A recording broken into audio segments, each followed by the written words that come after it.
Hey guys, and welcome back to this channel. In this video I'll be showing you guys how you can basically create a slow motion video but like smoothly on a CapCut PC.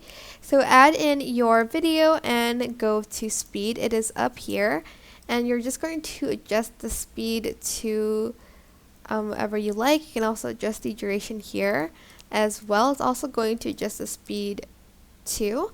And once you have selected that, you are going to select smooth slow-mo.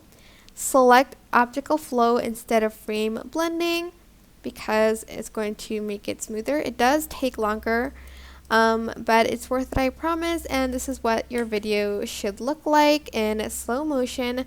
I hope this tutorial was helpful for you guys. Don't forget to like, comment, share, and also subscribe to this channel if you haven't done that already. If you have any questions, just leave it in the comment section down below and I'll try my best to answer them all for you guys. If you found this video helpful, please click the thanks button above the description box down below. Thank you so much for watching. Bye!